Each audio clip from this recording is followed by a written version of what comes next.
The BIPOC Coach Collective proudly presents Elevate and Celebrate. This is a podcast to showcase our members, dive deeper into their journeys, and express who they are into the world. Our mission is to curate a brave and authentic space for coaches to connect and to elevate our voices globally in the coaching profession. Learn more about us at bipoccc.org. Your story matters, your voice matters. Let's start the show. Hey, beautiful people, this is Alex Dumas, Vice President of the BIPOC Coach Collective, here with a brand new episode of Elevate and Celebrate. We are now in season 3. Every year we break down new seasons. So we started this in February 2023. This is 2025, and we're also going to be celebrating our 2-year anniversary as a membership space. So if you are with us, if you are already a champion member, or you're curious about what we do and who we are, we're inviting you to a big birthday bash at the end of this month. So make sure you log on to bipoccc.org to register for that and get connected with us. Today, or this month, we're going to have this episode featuring Judy Tsuei. She's somebody that I've interviewed before previously on Elevate and Celebrate Amplified, our shorter subsidiary show that was hosted on LinkedIn. It was just a quick little bite size, get to know you, a couple of tips, teaching tips. Here we get to dive a little bit deeper into her story about how she has learned to disappoint her parents. And you'll learn more about that. I'm being cheeky right now, but learning how to break away from traditional paths of what's expected of you and learning how to step into a place of being a creator, of choosing your path, of choosing your future, of choosing what you want to experience in the world. We talk about her leaving relationships, divorce, raising a daughter, NLP, coaching, her being an author, and the marketing work she does with clients and supporting BIPOC leaders across the world. So for you, this episode is going to be fabulous. It's going to be amazing. I am guaranteeing that. We had a fun conversation, and you can check right here. We have this awesome background. It's taken me a while to figure out how to make a background for Zoom. Here it is. So this is what we're going to stand by the brand here, and I'm fuzzy faced right now. This is not a midlife crisis. I'm just having fun with growing beard as it's cold right now in North Carolina and in the East Coast in general. Now that that's been laid out, make sure you tap in and let's start the show. Let's rock. All right, welcome back, everyone, and welcome back to our special guest, Judy Tsuei. How, Tsuei? If you haven't been following the collective for a while, we had a conversation on LinkedIn about a month or so ago, and now you have the honor of being our guest here on our full-on Elevate and Celebrate. So, Judy, welcome to the program. Thank you so much. You are so fun. It is 7 a.m. for me, so I love waking up like this. Grab your brush, a little makeup. No, I'm not having a system of a down moment. So, for those who may, for whatever reason, may have missed that LinkedIn episode, like smack yourselves first of all. But second of all, for those who missed that, who are you? Yeah, who am I? I am, if you got an email from me, it would say author, coach, entrepreneur. So I have a book that I'm working on right now, and I've actually published another one, a couple of them before, but this one is called How to Disappoint Your Parents in 10 Shameless Steps, a modern Asian American guide. And it's not just for Asian Americans, it's for anyone who's a child of immigrants, anyone who's deviated from the path that was set for them. I've had people tell me that they grew up in really religious households and then didn't follow that, or, they came out and, the parents were not cool with that. And so ultimately it's about finding your path, and then how do you navigate the world when there's parts of you who also still want to honor the people who gave you life, the people who made all these sacrifices. And a lot of that trauma can turn into wisdom. It can turn into opportunities, so long as we have the resources to heal and to become who we want to be or who we're meant to be. So the Mm. book is designed for, people to understand that they're not alone in this journey, because it can feel very lonely, much like entrepreneurship. And so the other element of what I do is I coach. So I'm an NLP, neuro-linguistic programming coach, and I work on mindset shifts in a really profound way. So all of our learning, behavior, and change is unconscious, and we can try to muscle it as much as we want with our conscious brain. But if you feel any sort of disconnect, if any element of your life and any of the key areas you're seeing not the results that you want to see, there's some sort of disconnect that's happening between your conscious and your unconscious mind. And so I'm also trained in a lot of ancient Hawaiian healing traditions, and I blend that all together so that we can release your negative emotions, release your baggage, and really help you figure out your purpose and then how to achieve it. So that's the second thing. And then the third thing is an entrepreneur, and I have a branding and marketing agency. We're rebranding it to be called Nice Tiger, Uncage Your Brand's Potential. And we work with a lot of entrepreneurs in niche markets or companies in niche markets. And then we also do a lot of personal branding. So we had this really fun project that we did recently with a woman who's a notable author, performer, all of the things. And anytime you engage with her, her personality is like through the roof, but her website wasn't reflecting it. So we came in and we did all the content and the branding and all of that. And now it truly reflects who she is. And she could not be more thrilled. So all of those things together are what I do. I'm also a mom. I'm a divorced mom. My daughter's about to be 10 in just like less than a week. Yeah. And so, a lot of what I do so that I can create a better opportunity for her and so that she can truly have kind of the mental and emotional wellness that I wish that I had as a foundation and a platform from which to launch her own life. So that's it. That's it. All right, episode done, y'all. Next week. No, I'm kidding. That's no, no. Thank you for that great intro, and just so much to unpack there. First, I think that was the thing that drew me to you. I forget how we got connected on LinkedIn. Somehow, I think Yeah. I found you on a post, and Yeah. I saw that title. I was like, that's hilarious because, like you said, it's not necessarily just for Asian Yeah. background. It's like, I'm from Haitian, right? Say that three times fast. From a Haitian West Indian background and disappointing parents, deviating from the path, right? Entrepreneurship was not necessarily the thing that was promoted, right? It was Mhm. more of the straight line: go to school, get a job, get married, work, die, and that's about it. And have kids Exactly. in the middle of that. So I'm gonna dive back into this for a second, right? You have this background of, like I say, disappointing your parents, right? So walk us through that. Like, what was the thing that they wanted you to be, and you saw a different path for yourself? Oh, the list is long. Um, so first, I'm Asian, so the traditional expectation is you become a doctor, lawyer, engineer, maybe stretching it is becoming an accountant. And I did none of those things.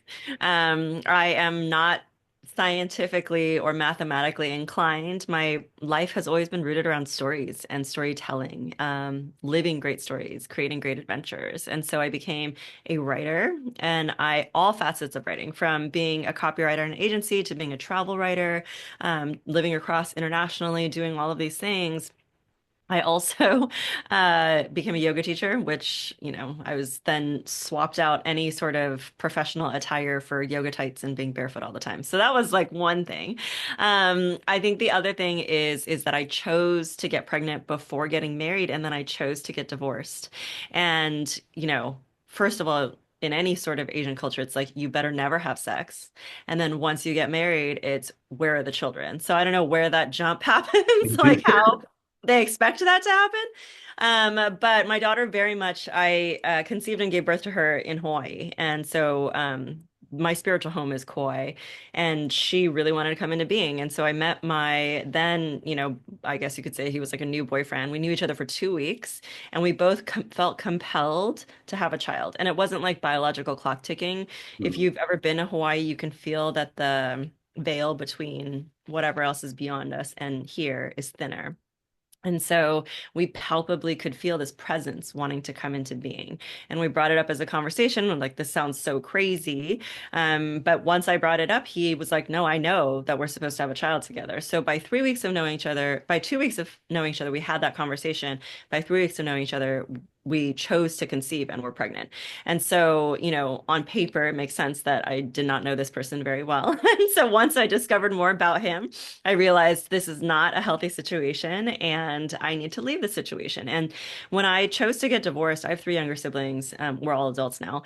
But when I mentioned it to them, each of them said, please don't do what mom and dad did. Please get divorced, because the expectation of staying together was so strong, in so many respects, not just in our culture, but I think even societally. Like, we expect that that's what makes a healthy family dynamic. And so thankfully, I have a friend who's a child therapist who said, we need to redefine what makes a successful relationship.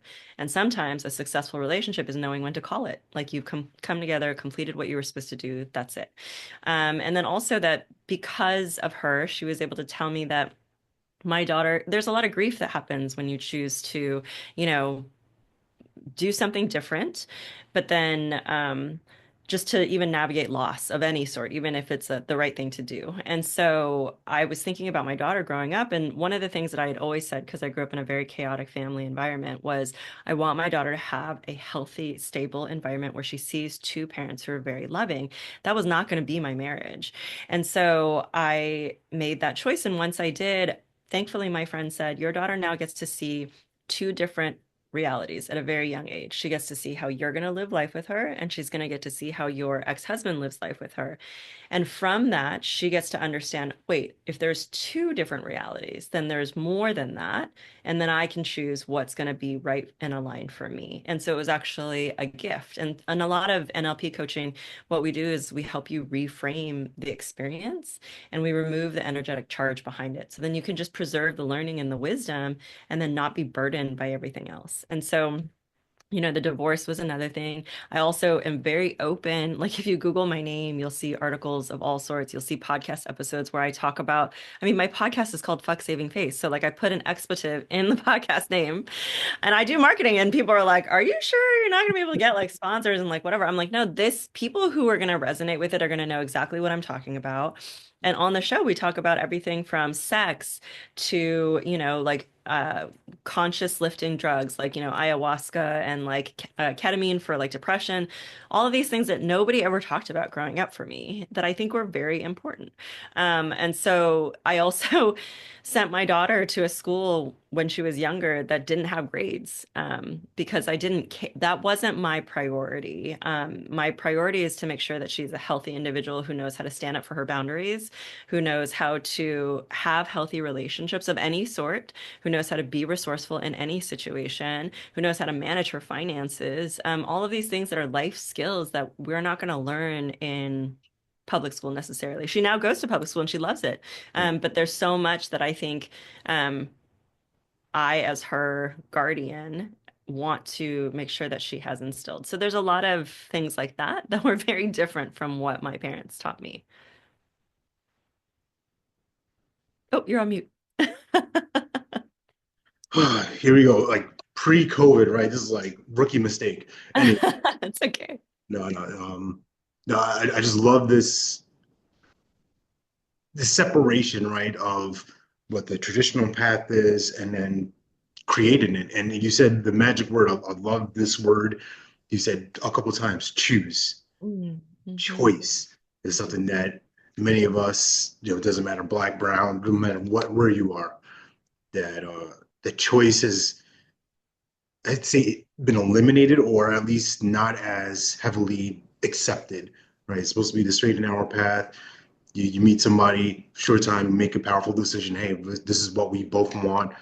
Find out later on, this isn't this. We're not meant to be together, but the result is this beautiful little girl. So I'm excited for you because I got my little guy. He's going to turn 10 in a couple months, so I know Oh my gosh. whatever she's like. She's probably just Yeah. all sorts of energy Oh and yeah, energy. possibilities. Exactly. Yeah. Yeah. Yeah. And I think that right before we got on to the recording, you and I were talking about how my uncle recently passed away, and he lived in New York and we lived in California, and we never got to know him or his family except through the stories that were told. And my dad's side of the family isn't necessarily very healthy as individuals. And so we knew a lot of gossip or we knew a lot of whatever it is that they told us. And that's what we believed. We were young. So at my uncle's funeral, his daughters were there and the elder one saw us and she was like, "Oh my God, I can't believe you guys are here. I came, my three younger siblings came, and we hadn't seen them in like 40 years." So we ended up going to lunch together after the funeral, and they were just so excited and grateful that we were there because it was an opportunity for us to create a different legacy and for us to create a different relationship and to heal all the stories that both of us had been told that were not true, and to fill in a lot of gaps. And then, now we each have kids who are the same age, and we get to have a different future if we choose to have that. And I think what you're saying, choose, like, I could never have predicted that that was going to be what would unfold. And had I not, gone to this funeral of someone who I barely knew, I wouldn't have had this opportunity to create a whole new course of action for me and for my daughter. Because, like, one of their daughters was at the funeral, and my daughter and her daughter got along swimmingly, like, immediately were great friends. And so, I think that there's always going to be that hunger of pleasing your family of origin because that's from where you came from and you're related by blood. And, I hadn't realized how much being able to reconnect with people who you're actually related to, what that means, because I've had so much chosen family. I've, created so many healthy communities all around the world from the people that I wanted to be around. But there was still something different about that. And I think as long as we don't shut ourselves off to what's possible, then magic and miracles can happen. And it probably, most likely, most definitely will not look the way that you thought it was going to look. And I think that that is like one of the key takeaways that I hope people get from the book is you don't need to shun an entire part of your identity, and instead figure out ways that we can integrate that and like elevate it. Yeah. Yeah. Walk me through a little bit of the book, right? Because you just brought it up right now. And so you share like this is who is for at least this kind of demographic, the folks who have maybe not your specific path, but Yeah. they're walking their life, they're choosing, they're Yeah. creating. And I think Hmm. that's one of the most powerful things we as humans get to do. And I'm a man of faith, so I believe, hey, Yeah. master creator, born in his image, made in his image. So I have that ability, no matter what, I can create whatever I want. So with this book, what was in your mind when you started writing it and going through that process of being an author? Well, since I was little and growing up in this very like dysfunctional house, I always knew like at my core that everything that I was going through, there was a reason for it. And I don't know how to explain that I knew that, but and it wasn't like a coping mechanism, because I totally had an eating disorder to cope with like all of the stress and like all that kind of stuff. It wasn't that. It was It like was just toxic positivity, like everything's just fine. yeah, no, yeah. But there was like a deep knowing, like everything that I'm going through is for a reason. And then as I, was in elementary school, one of my friends, she was showing me this article that she wrote for our school newspaper. And I looked at it and I was like, oh, I could do that. And then from that point forward, it launched this writing career that I've been so blessed and lucky to have. But more than that, it's like the stories and the life that I've lived. Most people, when they just start hearing snippets of my life, they're like, how many lives have you lived? Because like how have you done all these things and like met all these people and like know all this stuff? And so because of that, I wanted to distill all of that experience and that knowing. And mostly, honestly, it was for my partner's a school administrator. And when we first met, he was working at a school that was predominantly Asian American kids. And I was telling him some of my upbringing, and he's like, man, I wish that the kids could have access to you so that they would know that there's another path and things are going to be okay. Because all I see is their stress. And I tell the parents, hey, your kid is like maxed out. Like, you might want to consider. And the parents are like, uh-huh, uh-huh. And like, there's no resource. And I remember how lonely that felt, how scary that felt. And like, when you're young, this is all you know. And then COVID happened.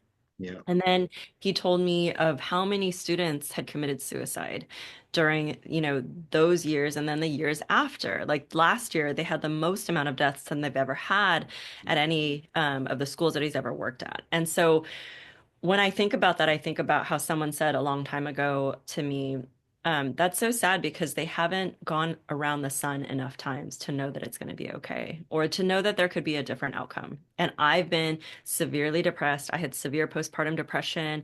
I had suicidal ideation at multiple times in my life. And so I wanted to make sure that people knew that you could be at the lowest part of your life and still come out and then also make a life that's so beautiful and wonderful that you probably didn't expect or couldn't have known that you were going to have. I mean, if you told me when I was at the depths of my eating disorder that I would ever get out and be on the other side and not have food and like that obsession just constantly in my brain, I wouldn't have believed you.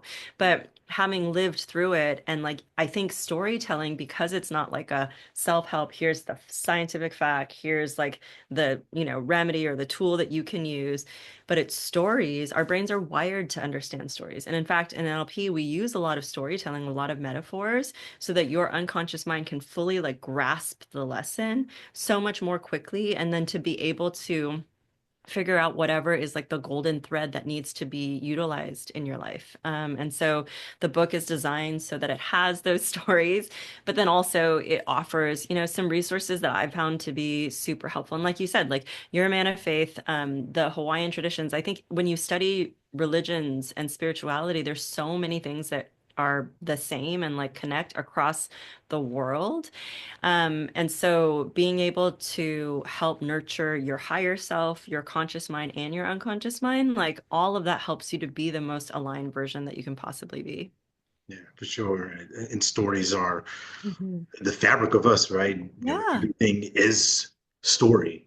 And Hmm. some people may be like, oh, that's fantasy stuff. Like, no, no, it's the real thing, right? How we get things passed down to us, right? If I Yes. were to say right now from someone watching and listening, hey, don't cry wolf, you know exactly what I'm talking about, right?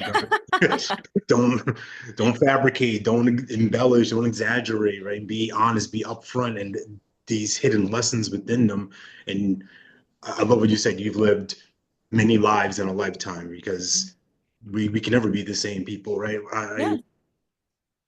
Just think about our kids right now, right? Your daughter's about to be 10. My son's gonna be 10 in a couple months. And I make videos for my kids like every year, like just quick birthday Oh, messages, whatever. And it's a celebration of who they're gonna, the next year, but also yeah. a bit of a grieving, like, hey, I'm gonna lose this 8-year-old forever. I'm gonna lose this 9-year-old. Like, you're never coming back. Yes, you are you, but Mm. this window of time from when you were this to this, like it's over. I'm never gonna get that back, Mm. except for pictures, videos, and my own memories. Um, so now shifting gears, right? It's like, That's so beautiful. yeah, but just these are the things, right? Oh, These yeah. are the stories of us, and what you shared about with your uncle, Hmm. the stories that you heard before, that was the Hmm. picture that these folks had. This is their lens Yeah. of the world, and you had to see for yourself, like, wait a minute, this isn't all true.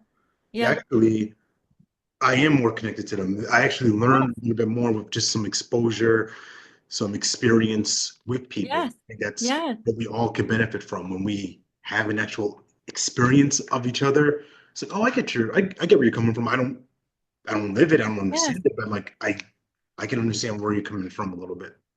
I want to go back to the fact that you do that for your son. That's so amazing. I have an email address for my daughter that I've told her godparents, like, here's the login, here's like the password, when she turns 18, like, God forbid anything happens to me, but it's an opportunity to share stories of their lives with them and to share like how we perceive them and how we engage and interact with them. And I love what you said of like, yes, like I think I was just listening to this yesterday from my teacher from NLP, and he was saying, like, there's the past, the present, and the future. And Mm, we're often so focused on the future, we don't reflect upon too much of the past, both in terms of like our wins and the successes, yeah, as well as, like the whatever it is that we've worked through and like come through. And that there's so much that if we continue to move forward in the lens that we have, this is related to like what you were talking about with my uncle, then like you're gonna have a very static view and like life isn't going to fit because there's nothing in nature that's static. It's always ever evolving. yeah, And so part of the work that we do is to like, release and forgive and show up and like cut the cords of like, okay, up until now it's been like this. We're going to cut the cords and start fresh. for tomorrow. And he was giving this example of like, how many people have parents who like cannot see their adult children for anything but kids because like they're just stuck in that lens of like seeing them like that. And so you're going to miss out on all of the other elements of how that person's grown and who they've become if that's your only lens that you can see them through. So like let's every, day or regularly like start anew. So that tradition that you have of throughout the year of like, let's take a moment, reflect, honor, and then move on to the next phase. And I think that's just so beautiful that you do that, that I really wish more people would do that. And I mean, it's hard. Our life moves so fast. We have so many things going on all the time, but to take those moments is so precious. Yeah, for sure. It's something that, we're often coaching or teaching the thing that we need to learn the most, right? So when working with clients is usually about like slowing down, being present, and who needs that advice the most, right? Guilty as Exactly. charged, but when we get to practice it, when I have experienced that in small pockets of times, like, oh, okay, this is really good. Like even just as we're recording this, the holidays just passed. Yeah. 2 weeks off with the kids from Yeah. school, and it was like the most fun. We didn't visit anybody. We didn't go anywhere. Yeah. Like, some people came to see us, but for the most part, Yeah. just chilling. We were watching TV. Yeah. I I mean, was I as don't know if productive as they anybody needed to watched be. I don't know if anybody watches that show Shrinking, but there was a scene, it's like an Apple TV show about a therapist who loses his wife in a car accident. They have a half Asian, half white, like basically she's like a teenager, young adult now. But there's one scene because he goes to her and he says, "I'm so sorry.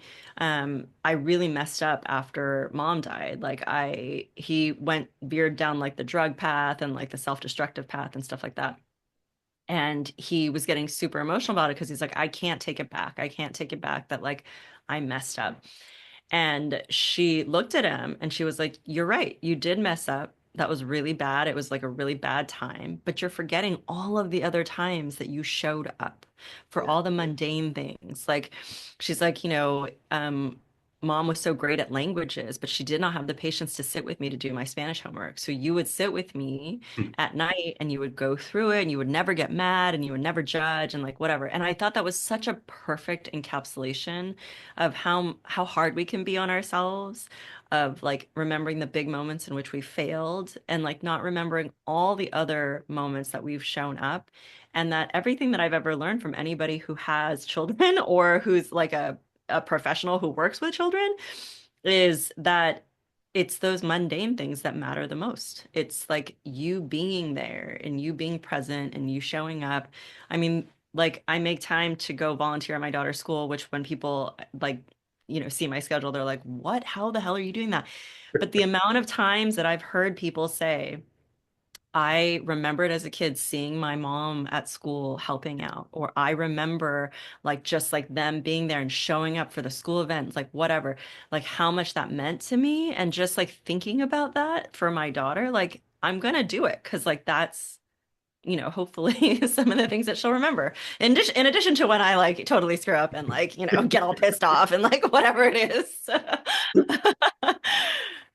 It's true, right? Our lens, our focus Mhm. can be like, oh, this is the darkness. This is how much we screwed up. This is how much we ruined Yeah. things. This is the conversation I should have had, or I didn't say Yeah. this. And you ignore like there's like 95% of good and Yes. healthy work we've done as parents, as leaders, and then it's just like, oh, man, if only I didn't do that. Yes. Like, let that Yes. go, right? That's why I Hmm. have on this rock, right? You see, it's LTSG. Let that stuff go. Just let it go. I love that you have that, by the way, serendipity. I a coach of mine had recommended that I read this gratitude book. And so the daily exercise today is I gotta go get a rock to have so that I can remember the positive things. So thank you. This rock has been through some stuff. Oh, Uh, that's so beautiful. daughter got this for me. Gosh, almost 10 years ago. Yeah, so Wow. it's been through some things. It's been Oh, weird. oh, I It is always a love that. reminder. It's always a reminder for me. Like, all right, at one point, no, she still does. I'm teasing. Yeah. At Yeah. one point, she loved me, and yeah, she does. She still does, and yeah, it's just a reminder for me, like, just drop it. Just drop the story that doesn't serve, the story that's not Hmm. effective. I don't need to judge it as good or bad. It's just, Hmm. does this story help me do the things I want to do in life? Does this help me become the person, the leader that I'm meant to be? If it doesn't, Hmm. then just let it go, release it. Easier said Hmm. than done, obviously, but it's a practice. So Yeah. speaking of practice, Yes. walk me through your journey as a coach. Like, what got you into this wacky world of helping people? Because, you know, we're nuts. Yes. We think we can help people, and we actually do. That's crazy. Well, when I went to Berkeley, one of the majors that I was considering was psychology. But then at some point I was like, oh, I don't know. Like I wasn't a healed person, so I didn't think that I could hold somebody else's stuff and be able to really manage it. Like definitely did not have healthy boundaries back then and all that kind of stuff. And so after pursuing the left brain, having an agency, I mean, I have a very creative agency, but it's still like more of the traditional path of you're making your money by doing commerce and like services and like things like that. Um, just it always was calling to me and I would always say for all of my clients, and I would work with C-level executives and like founders and all that kind of stuff. The common theme is that they all just felt better having me in the room. They all just felt better knowing that I was there and to be able to call me and talk to me about like whatever. Because I wasn't just addressing like business stuff or marketing stuff, I was addressing human stuff. Like, Yeah. how are you showing up as like a person and the leader and what do you need to let go of and like all of that kind of stuff. And so after all of that, and because there were so many consultants who I hired to be like help me figure out my unique selling point because it's so like like weird and like kind of all over the place. So, And these remarkable people who could do this like that for everybody else, they're like, yeah, I'm totally stumped. I'm like, I know. So thanks a lot. Um, and so after that, just going through my divorce and I've always done various types of therapy and even holistic or alternative methods since I was a yoga teacher and a Reiki practitioner, all these kinds of things. I got exposed to a lot of different things. It always kind of came back to, but this is like the stuff that I love, and I love learning about myself. I love being able to see somebody become who they want to be and to shift those internal stories. So when we did our interview last time, I said, I believe there's like three key stories that we're all telling. And so there's the story we're telling ourselves, there's the story we're telling the world, and then there's the story that we're just like telling like about like our business and like all of that kind of stuff or the life that we're living. And so one of them makes your mindset, one of them makes your reality, and one of them makes your like career. And so what stories are you telling, and can you rewrite that and to be a more um, helpful narrative for you? And so I think my key thing is I've always wanted to see people, even since I was young, like I would always root for the underdog. I would always like want to see people rise up. And I think because I knew the pain that it felt of not having that support and not knowing how to get there and having to like muscle my way through and figure it out, I wanted to help others shortcut that path.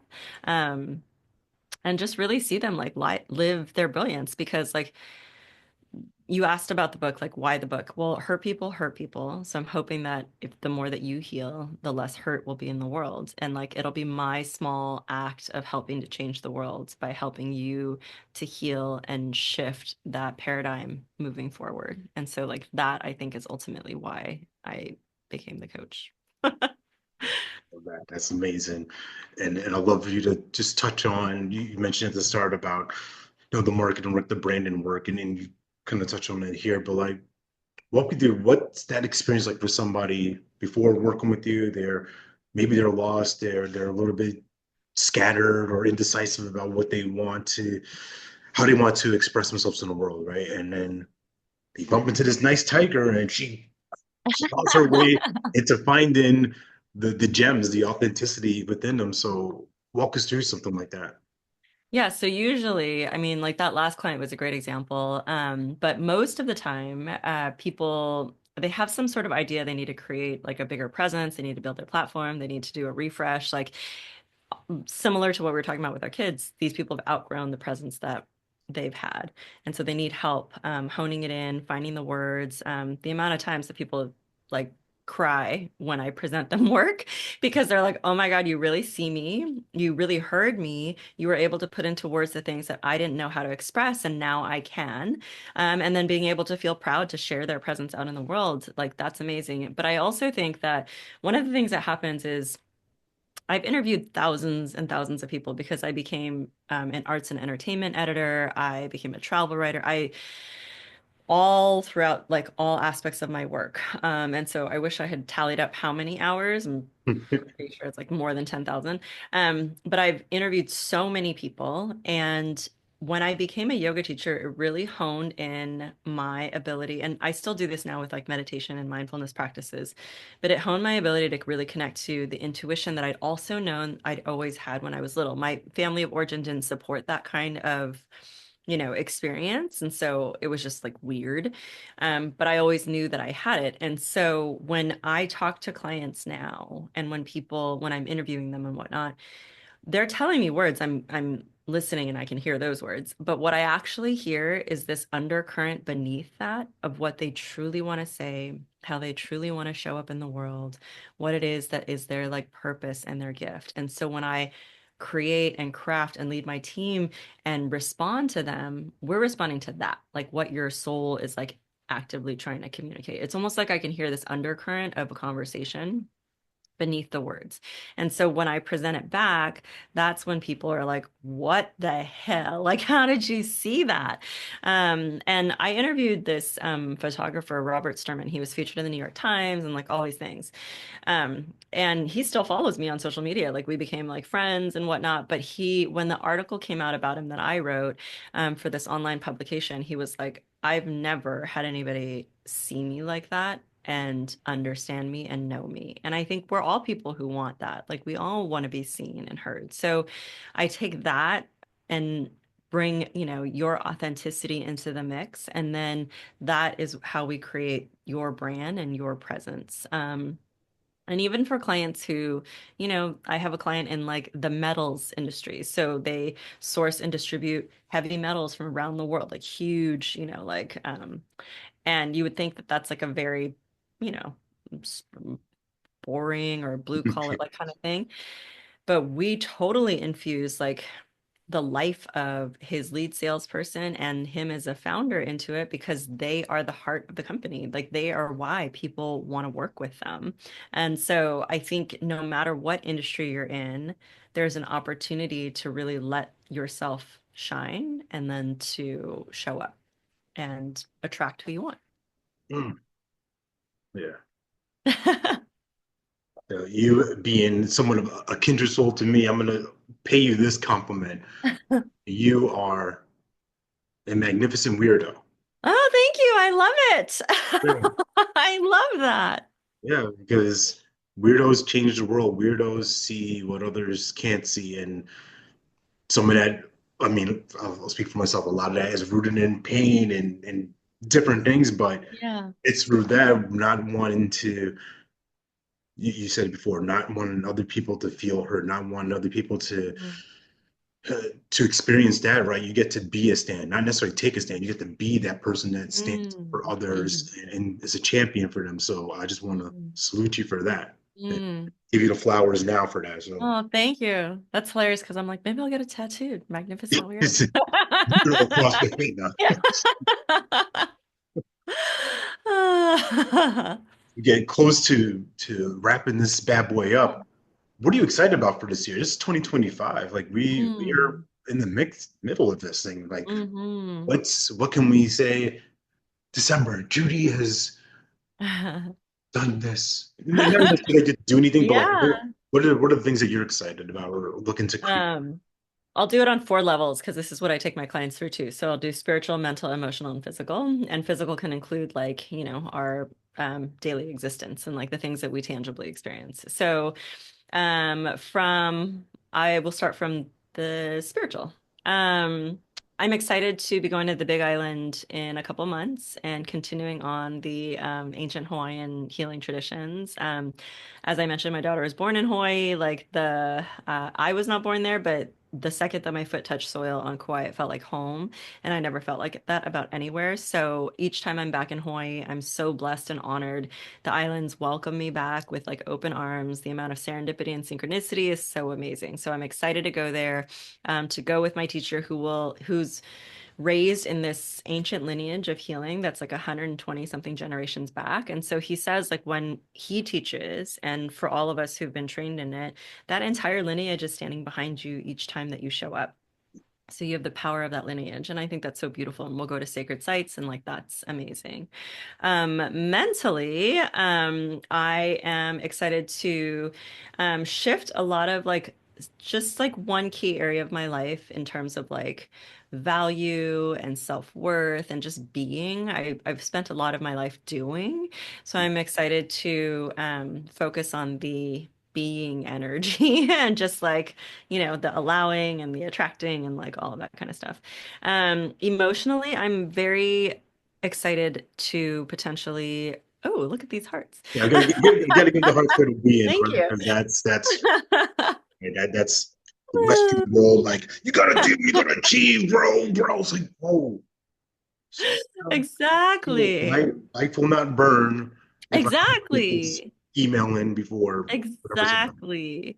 Emotionally, I'm excited for connecting with my cousins, and they're coming back from the East Coast in April to, I think, take their kiddos to Disneyland. And so hopefully it'll be an opportunity for all of us to really like, be together and know each other. So I'm excited about that. And then physically, here in this plane.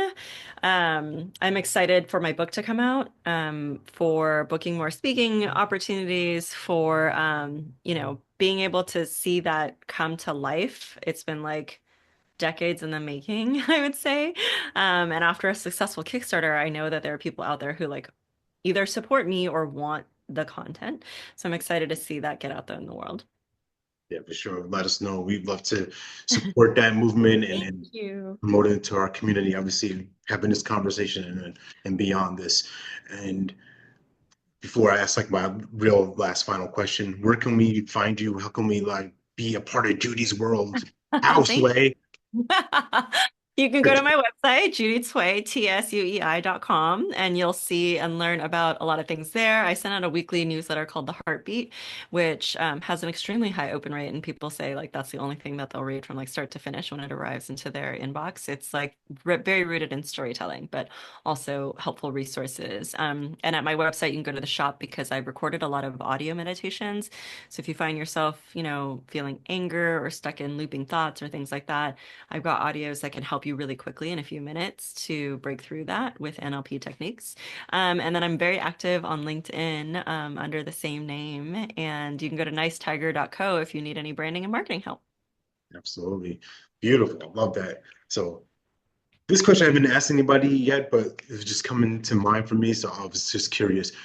What's a question that you've never been asked that you'd love to answer now? Right? What's something you wish like you wish somebody would have asked you or would have like dived into? Great question. That's what I ask people. Like, what haven't I asked you that you want me to It's ask? fucking weirdos. That's what That's I it. should I got you. You. Weirdos unite.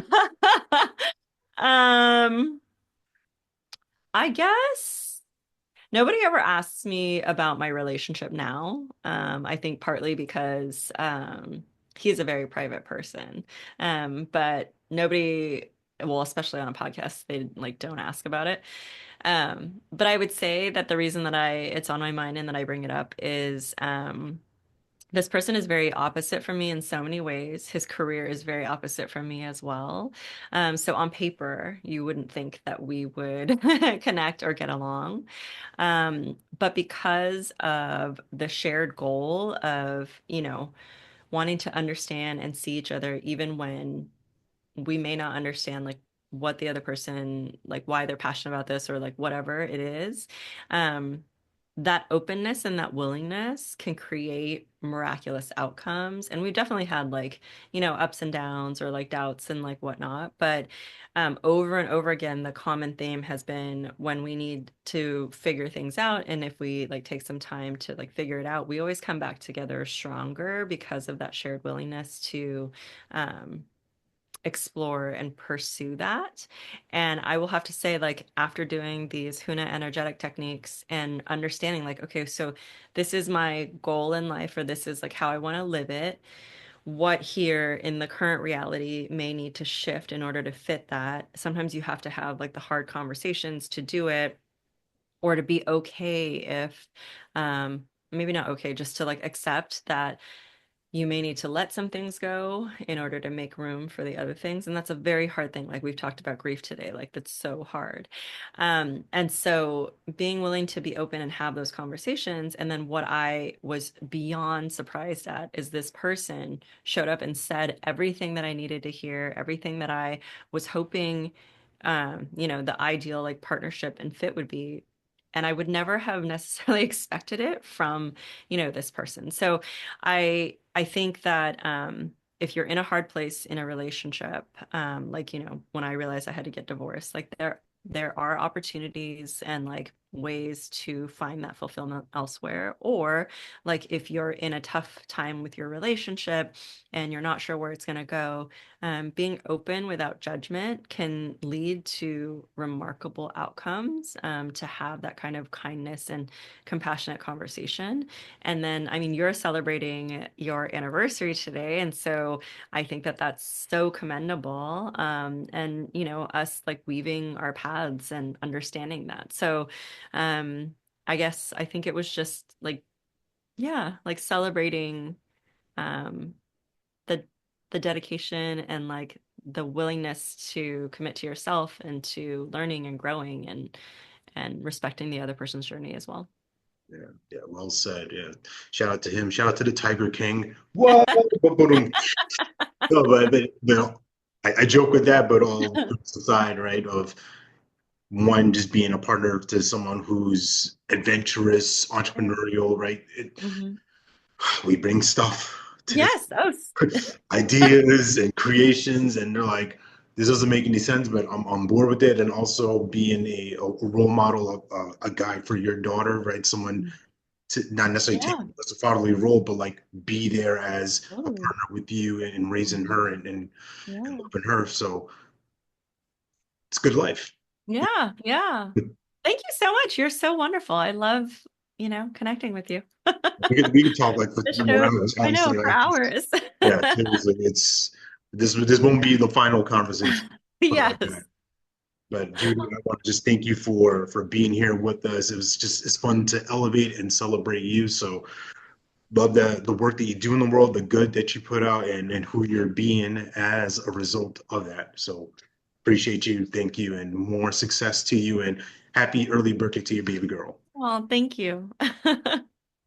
And everyone, we'll see you next month. Till next Mhm. time. Thanks for watching this episode. If you got value from this, please subscribe and leave a rating and review. And feel free to connect with us at bipoccc.org. See you next time.